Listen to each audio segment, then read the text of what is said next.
We are very lucky to have with us live in the studios this morning Peter Steinbrueck. Peter Steinbrueck is former Seattle City Council member and former president of the Seattle City Council, and he is candidate for the Seattle City Mayor coming up here at the end of this year. Peter, thank you very much for coming and spending time with us this morning. Well, thank you, Mike. It's great to be on KEXP. So start out, tell us, why are you running for Seattle City Mayor? Well, I've spent a good part of my working life in politics, first as an activist, and then in 1997 I ran for the City Council, became council president after 2 years. I've had 10 years of rich experience working in city government and working many important initiatives to improve quality of life in this city, our neighborhoods, and I feel as an architect that I bring a special skill set for problem solving that we need in this city. We've got 100,000 more people coming to Seattle over the next 15 years or so. That produces some pretty extreme growth pressures. I think as an architect, urban designer, problem solver, that I'm in the best position with my background and experience, leadership role, civic, inside and outside of City Hall, to really lead this city into the future. So what do you see as the key issues facing the city currently? I think the key issues are really how we grow, densify, and deal with our transportation conundrum. These are the things that affect quality of life in a big way here in Seattle every day as people are stuck in traffic. I read a figure that we spend something like 48 hours of additional time per year stuck in traffic. Now, what would you do with an additional 48 hours time? That's like more than a week of your time stuck in traffic. I think there are ways to approach that. And obviously, we can't build bigger freeways and bigger roads. We have to get smarter about how we utilize our roads and also where we live, living close to work, and making neighborhoods more livable, I think, is a big goal of mine, so that people will choose to live in closer to work. And I would say, South Lake Union is a good example of a growing new urban neighborhood. But right now, there's a huge imbalance between the jobs there and the housing and the livability. It needs some fixing, I think. And so those are the kinds of challenges. But yet we have some really fantastic opportunities, like reviving the Central Waterfront, for example, I think is a really exciting once-in-a-lifetime opportunity to revitalize our Central Waterfront, where Seattle began, in fact, by the sea, reconnecting people to and neighborhoods to our place of origin and to the beauty and grandeur of Puget Sound. I think we can become a more sustainable city, too, environmentally. And I think we have great aspirations. Where things break down is implementation. And we're implementation challenged when it comes to moving the needle in terms of our environmental sustainability in this city. And I've been actually researching that and I've been an activist around the urban environment for years. I spent a year at Harvard. I was awarded the Loeb Fellowship for 1 year of basically free time to study to my heart's desire, and my focus was urban environmental sustainability and policy. And that was after I left the City Council in 2009. So I had that great, rich experience. I've been working mostly in public interest organizations for the last 5 years. A children's hospital. The Pike Place Market has been a central, important client of mine, working on the relationship to the waterfront of the future. Port of Seattle, of course, on the Soto Arena issue. So I've been an advisor, a strategic planner to major institutions helping solve problems. And many of these issues have to do with growth and change. And again, as an architect, problem solver, I can envision the future and what is needed to grow in a direction that maintains our quality of life and improves it, I think, in many respects. So talk about, for an example, South Lake Union, where we are broadcasting from. There's been the City Council has been wrestling with zoning heights of late, as well as the city's what the city gets back from developers for low-income housing. Talk about those two issues. Well, first of all, I have a long history with working the South Lake Union environment to support business and job growth and housing. I led the council's designation of South Lake Union as an urban center regionally under our growth management policies. It was in the mid-2000s. That set the growth targets for jobs and housing. I led the rezone of the Seattle Mixed, which is the current zoning that affects much of the area. I led the rezone for Amazon.com, and I also led the legislation that supported the Mercer mess fix, so to speak. Still in a work in progress, let's say, in terms of fixing. But I actually led that initiative to create Mercer Boulevard. So all of my leadership roles directly inform what you the results that you see today are in part the result of earlier efforts to transform that once underutilized area into a new thriving urban neighborhood. Now we're not there yet, and the central problem with South Lake Union right now is that the job growth has been tremendous. It's been robust. 23,000 new jobs since the early 90s have been created. Housing has lagged way behind. There's only been about 4,000 new households created in South Lake Union. So you have a big imbalance, and even a bigger imbalance in terms of affordability. So what is the answer to that? Well, for some, it's simply zoning for greater height.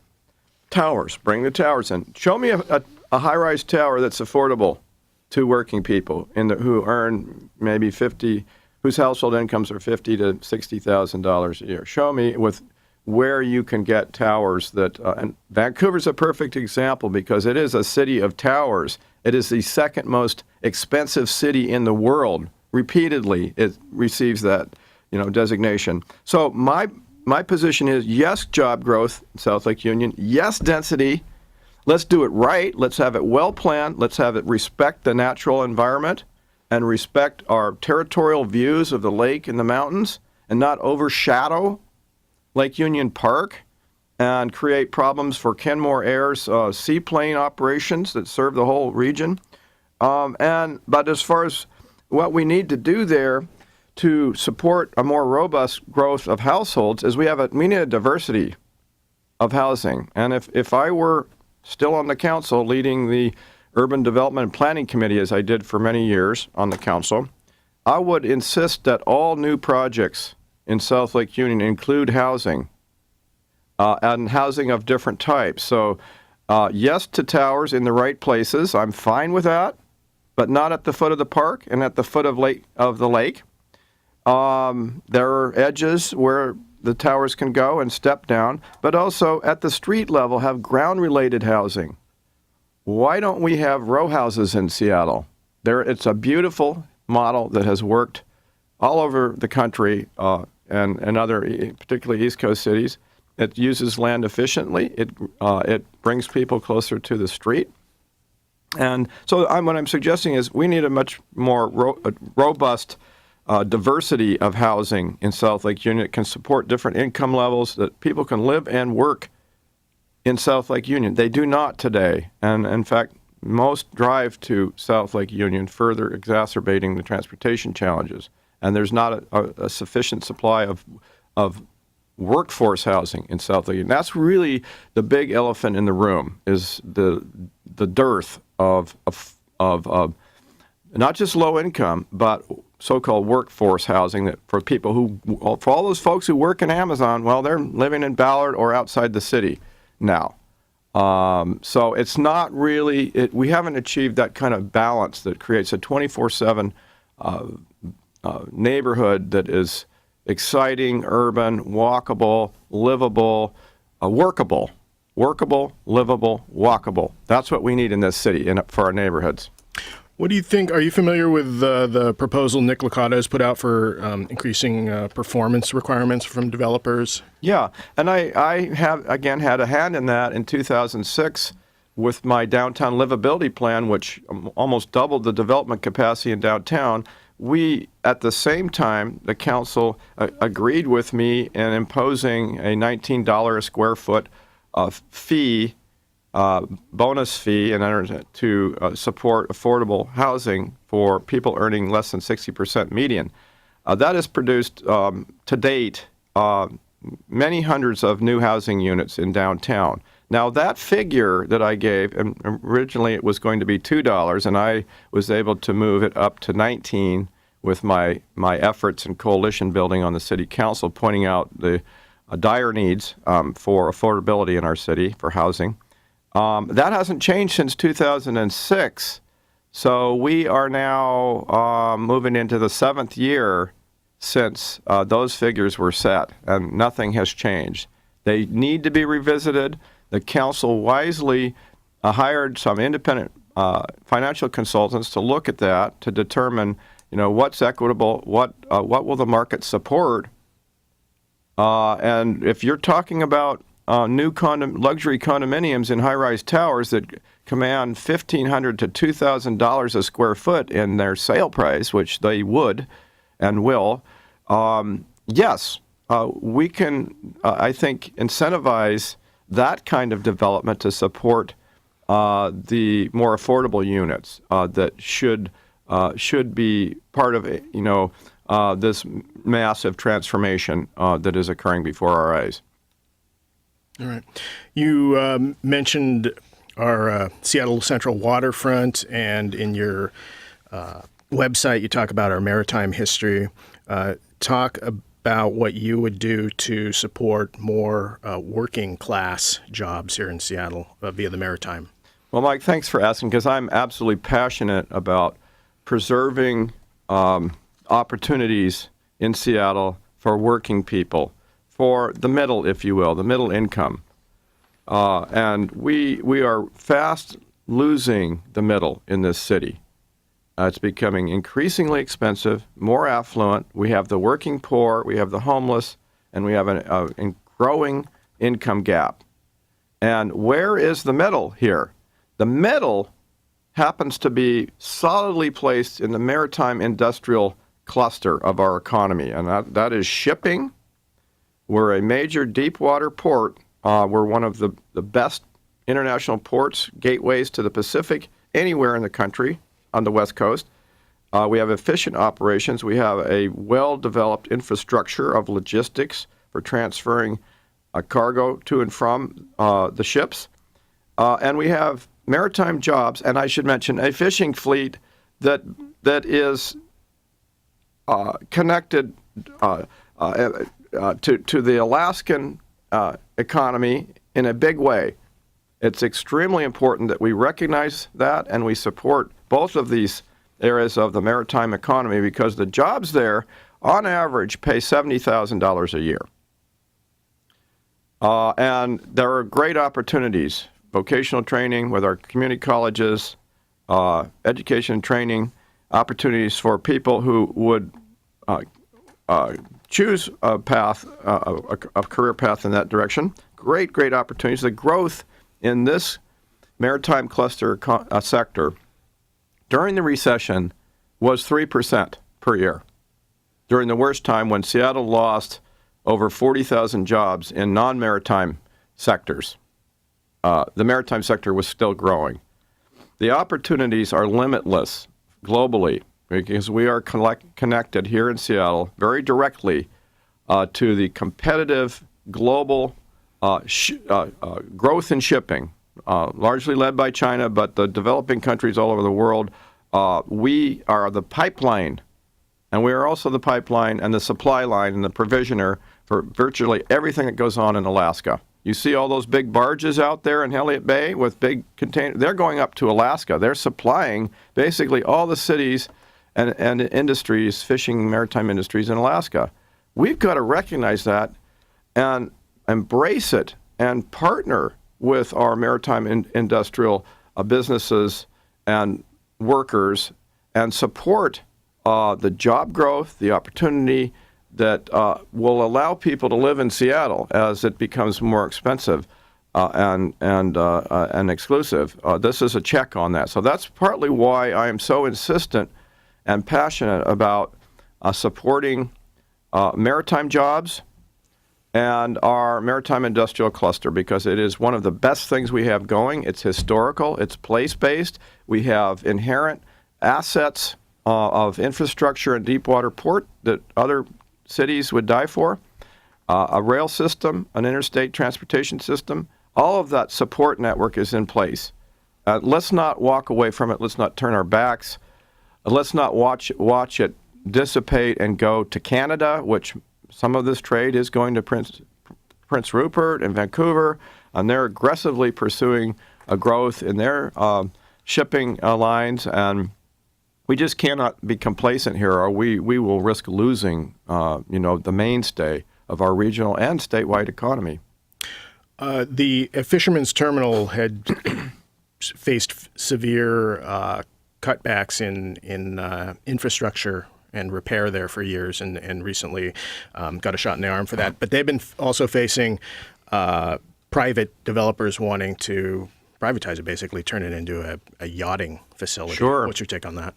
Well, Mike, I'm glad you brought that up, because in the early 2000s, I defended the facility, Fisherman's Terminal, as an important component of our fishing industry, both Puget Sound, which granted has shrunk quite a bit because of loss of habitat and salmon runs, but we still have a local fishing fleet here, and we have an extremely important, link to the Alaskan fishing industry, and this is the home port here at Fisherman's Terminal for the fishing fleet. Yes, there will be pressure to gentrify, upscale, to bring in fancy restaurants, condo development. It's a beautiful location. So I defended against intentions to gentrify Fisherman's Terminal, to keep it a working facility primarily for people who have working vessels who also need the land side for net sheds, for repair work, for resupplying. This is historically how Fisherman's Terminal has served our fishing fleet, and we cannot let that go. We just can't. And there are other places where yachts can go. There's only one place where the fishers can go and moor their vessels at reasonable rates and have the resupplying and the provisioning and the repair work that they need to do during the off season. And we've just got to protect that. Again, there are other places to develop, for other uses, but let's protect what we have. It's a very limited, precious resource at Fisherman's Terminal. And I was just out there, had a big event, my campaign, Fridays at 5 at the Highliner, and there were over 100 people attended, many fishermen, fisherwomen, laboring people, and neighbors, and it was really a great event, and I hope to do more of those kinds of things around the city and all corners of the city. A very important issue for a lot of people here in town currently is the proposed coal trains coming through Washington State and directly through Seattle. You had, I believe, taken a stance with the stadium that one of the issues was traffic. Yeah. So talk about that. Sure. Well, the stadium would bring 1 million more cars into the Duwamish industrial area. I just want to make that one point. Now, if the proponents can prove that's not going to hamper, hinder, or delay freight through their primary gateway to the Pacific, then if they can make a convincing case that we can accommodate that much more traffic and still preserve, the functionality of our port operations, then great. Somebody's got to pay for any improvements that are going to be needed, mitigation to ensure the flow of traffic. So that being said, coal trains. It's interesting to me that the mayor has called for exhaustive studies of coal train impacts, but has virtually ignored the impacts of bringing 1 million more cars to the Duwamish Industrial Center through locating a sports facility there. So that seems to me to be a bit of a disconnect. Now, I want to talk specifically about the issues around coal trains.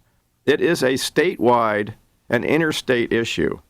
It will not be solved locally. Yes, we should protest. Yes, we should hoot and holler. I'm passionate as everybody about protecting our health, number one, because coal dust is very bad to breathe, diesel smoke, and then, of course, global environmental concerns about exporting what is now toxic to our air, and I shouldn't say now, has been now widely identified and agreed that, fossil fuels are poisoning the atmosphere. That is a local concern. It's a state. It's a national one. And do we want to be the pipeline for that? I think there are very serious issues here, but they have to be addressed at the statewide level. Local jurisdictions, this is something that people may not know, have no authority to regulate the movement of interstate commerce through the cities and towns. We can't stop those trains. We can stand in front of them, we can protest, but the cities and towns have no legal authority to impede interstate commerce, which is what those trains are. We can't impose land use restrictions, we can't impose sanctions, and we can't even force mitigation on the railroads. They have a lot of power and autonomy in this country, and it's historical in their origins for the interstate, the transcontinental railroads. This is why it is a statewide and national issue, and I think some of our legislators, Reuven Carlisle, for example, has proposed, a major impact study at the state level, and I think that makes far more sense to identify local impacts and potential mitigation that might be called for should these trains continue to carry more and more coal cargo to the ports. But try to stop them, and that's a conundrum. I think it's not going to be solved on the local level, I guess is my point. I think we need awareness of the health effects, potential traffic impacts, but we're going to need the state here and possibly some federal role with our congresspeople and senators to deal with this issue. And it's going to become, as the demand for fuel, and it's in this case fossil fuel, is going to continue to grow globally, there's going to be these pressures. And I think the mayor of Seattle has a role here, absolutely, in zeroing in on the real issues here and concerns that we have, that we have to communicate to the state and federal authorities that there are legitimate issues here that have to be dealt with, or we are going to continue to protest, hoot and holler, and it's going to be difficult for these trains to get through Seattle. We'll just say that. So we're going to make it very difficult, but we need your help, I think. So just about 5 minutes left. Transportation is also one of your primary focuses. Talk about, we're looking at bus service, public transportation across the country is getting gutted, and Seattle is no different. I regularly ride the bus. It seems like there's fewer routes. They're just packed, standing room only on routes where that didn't occur before. Can you talk about that? Absolutely. And I have my Orca card, and I use the bus every day. Yesterday, I took Rapid Ride out to the North Seattle area, and it wasn't that rapid. But I think they're still working to make it rapid, but there's some real challenges because we don't dedicate right away to transit in Seattle to any extent. And we have limited street right-of-way. It's not going to grow. We have to use our streets more efficiently, and we need streets for all modes. Bicycle, pedestrian, transit, and general traffic have to share the road. And I actually led the first initiative in the country, I believe, of a major city for the complete streets concept, which is that roads are to be shared. And so I joined my colleagues on the city council joined me, I should say, in sponsoring this legislation that passed into law an obligation of the city for all major arterial improvements be designed for all modes of travel, basically, the ones I just mentioned. That's a starting point. So as we make incremental improvements to our transportation infrastructure, we design for all modes. And this is where you're seeing the bicycle master plan become implemented. I know that there's growing pains there, and there are challenges, and there's some experimentation and rethinking of some of the master plan infrastructure improvements. But we just have to get more use out of our roads and streets and arterials through other modes. And I'm not one to say, to moralize about telling people they have to get out of their cars and take away their parking and take away everything that makes it possible to use your car. I'm not saying that. I'm saying incentivize and fund other options so that people can be free from the automobile if they would choose to. I prefer freedom from the automobile. I am auto-dependent. I think most people in Seattle are auto-dependent. We're an auto-dependent city.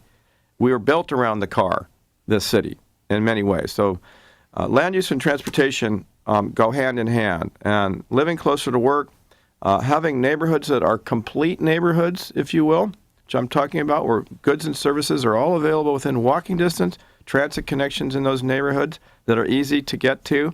Public safety is improved because you have a neighborhood policing model of proactive policing, and support, all means of freedom from the automobile, basically, reducing travel time, reducing number of trips, providing alternatives. We have actually one of the best the most extensive transit systems in the country.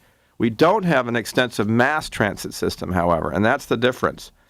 Unfortunately, bus transit gets stuck in the same traffic and is often not a faster choice than driving your car. But often it can be when there are dedicated lanes or lane prioritization, expressways, etc.